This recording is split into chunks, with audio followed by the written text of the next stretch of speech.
रहे हैं द फुलझड़ी। बच्चों में कुपोषण के मामले को लेकर एक आरटीआई दाखिल की गई, जिसके आंकड़े उन तमाम दावों और भाषणों को खोखला बताते हैं जिनमें बच्चों के बेहतर शिक्षा और देखभाल की बात की जाती है। ताजा आंकड़े सूचना के अधिकार के तहत पूछे गए एक सवाल के जवाब में केंद्रीय महिला और बाल विकास मंत्रालय ने दिए हैं। इन 33 लाख बच्चों में 17 लाख से भी ज्यादा गंभीर रूप से कुपोषित हैं। ये आंकड़े 34 राज्यों और केंद्र शासित प्रदेशों के हैं। राज्यवार सूची में सबसे ऊपर महाराष्ट्र, बिहार और गुजरात का नाम है। ये आंकड़े पोषण ट्रैकर ऐप पर डाले गए थे, जो पोषण कार्यक्रम की निगरानी करने के लिए विकसित किया गया एक ऐप है। एक साल पहले की स्थिति से तुलना करने पर ये आंकड़े और ज्यादा चिंताजनक हालात दिखाते हैं। नवंबर 2020 से 14 अक्टूबर 2021 के बीच गंभीर रूप से कुपोषित बच्चों की संख्या में 91% का उछाल आया है।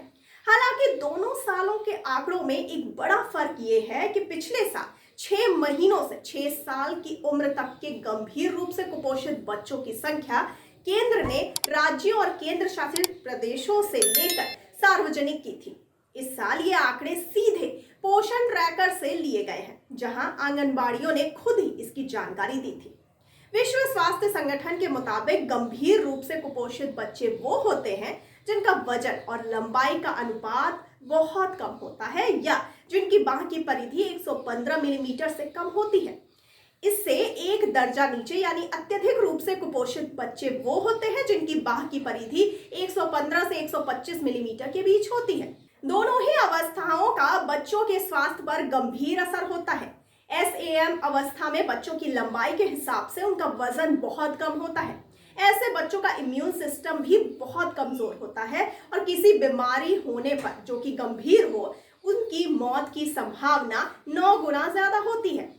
MAM अवस्था वाले बच्चों में भी बीमारी होने की और मृत्यु की संभावना ज्यादा रहती है। महाराष्ट्र, बिहार और गुजरात के अलावा आंध्र प्रदेश, कर्नाटक, उत्तर प्रदेश, तमिलनाडु, असम और तेलंगाना में भी कुपोषित बच्चों की संख्या बहुत ज्यादा है।